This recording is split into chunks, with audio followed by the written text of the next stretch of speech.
Tingnan nyo guys ang aking beans. Kaganda tingnan ng purple guys. Oh. Actually, nagtanim ako ng puro purple sa likod guys. Kaso parang na-advance yata yung pagtanim ko. Hindi tumubo agad. Pero mayroon ding tumubo na iba. At least dito, naghalo ako dito ng purple. So, ayan guys. Last year guys, mas maganda ang tubo ng aking string beans kasi dinamihan, tinabi-tabi ko yung pagtanim. Ito medyo madalang kasi. Uy! Uy! May bunga na ang aking kamatis. Aray! May bunga nga. May sakit naman. Agoy! Agoy! No. May sakit siya guys. Not good. Not good. Ito yung sakit ng kamatis. Tingnan hangin guys, oh. Kaya ang ganda sana magtrabaho sa labas. Kulimlim. Harvest ko na ito mamaya.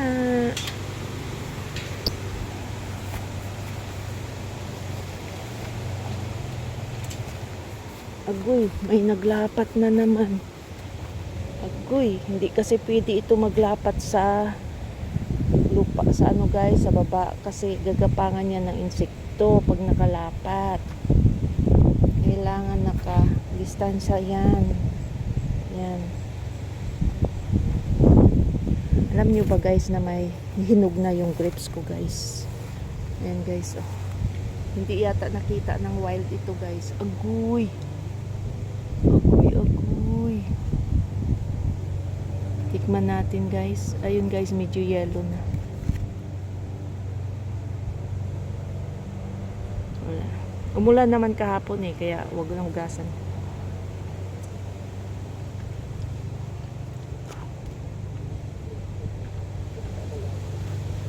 Hala, ang sarap guys. Hinog na siya guys. Tamang tama na siya.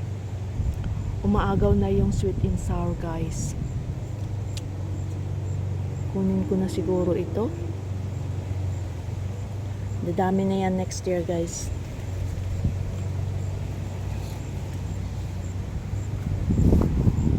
So ito yung sa ano guys, sa dito sa harapan. Ayan, makikita ninyo, tinanggalan ko ng dahon. Ayan.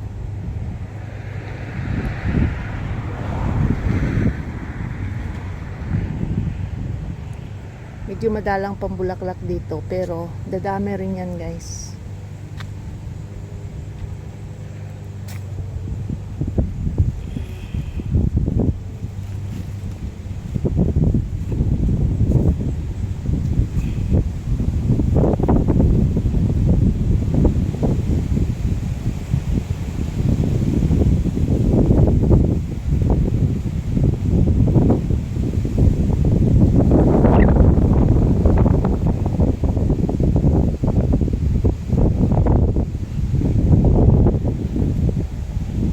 Thank you for watching. Tingnan yung aking kamatis guys.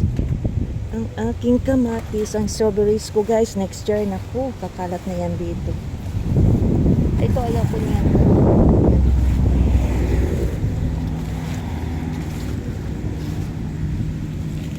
Yan, ano na yan guys, o pwede na yan i-harvest.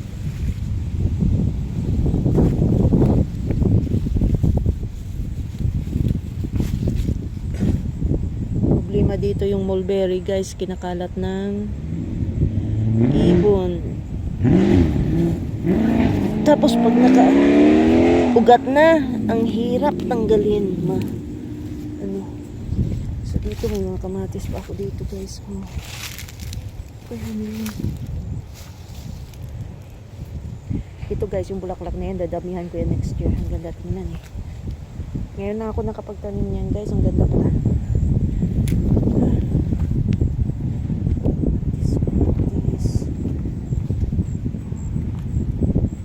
Ito guys, sinabutahi yan dito guys, yan oh. Yan. Ng putahe yan. Epekto ng lason.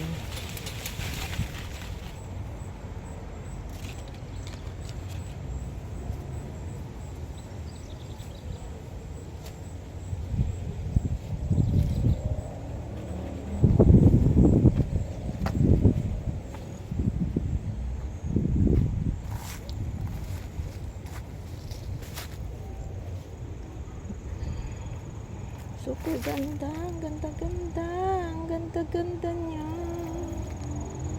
Oh. Kailangan ito, tatanggalin ko na yan.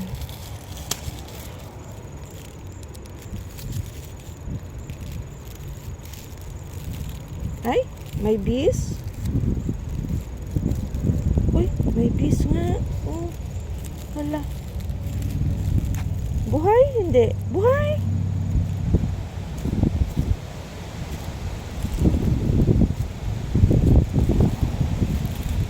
Ginawa palang bahay ng bees. Bakit ayaw nila dun sa sa may presko? Saan kaya yung nito guys? Yung kanyang bulaklak. Ah, ito yata oh. Dito sa petals yata. Dito yata sa petals ang bulaklak guys. Ayan oh. Ah, dito pala. Ito, buto. Oh, okay. Dito pala oh. Okay, kakalat ko ito. Malamang next year. Ay, sana tutubo.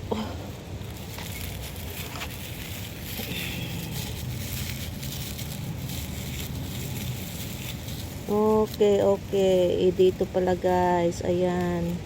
Yan palang buto niya dito. Pero hindi lahat mayroon. Ayun. So, ito pala. Wala na pala itong laman. Sus, kay ito man ang aking ginakalat. Ito. Wala na pala laman yan. Ahay. Wala natin. Wala nga.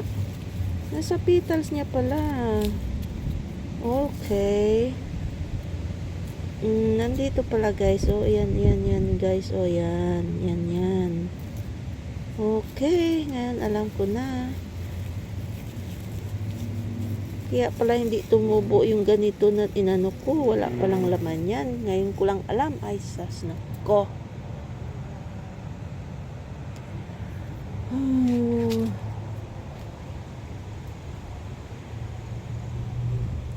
Dadami pa ito guys. Dadami pa ito. Tingnan mo.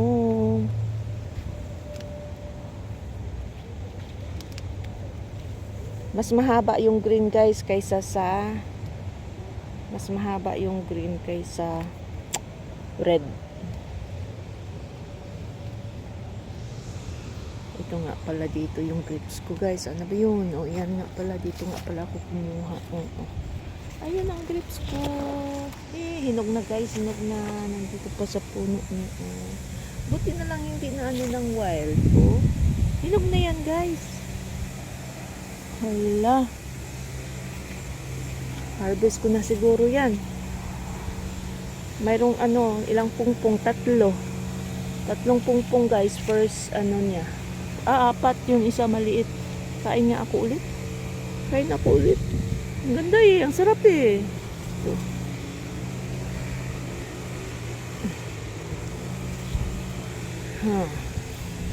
Kapag hinog na pala ang green guys.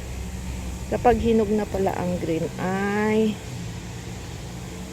medyo ma-yellow siya.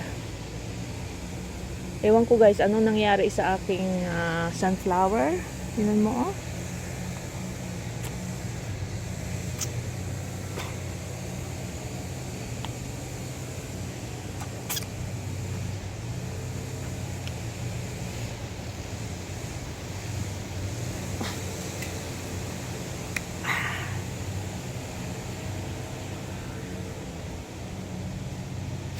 lakas ng hangin sa likod. Ito guys, tatanggalin ko yan dito, strawberry. Papalitan ko ng iba. Ayan, ibang klaseng beans yan guys. Pero mas maganda, mas gusto ko pa rin yung string beans. Tingnan mo yung string beans ko doon, madamo. Tapos sinabutahe ng kapitbahay ko. Yung sinabutahe niya guys, mas maraming umusbong na bulaklak. Mas maraming bunga. Yun oh. Bumibitay yun oh. Yan. Purple. Kaya hindi ko nililinis guys para maano siya. Pag naglason siya, hindi masapul yung aking bulaklak. Yun lang guys. Thank you for watching.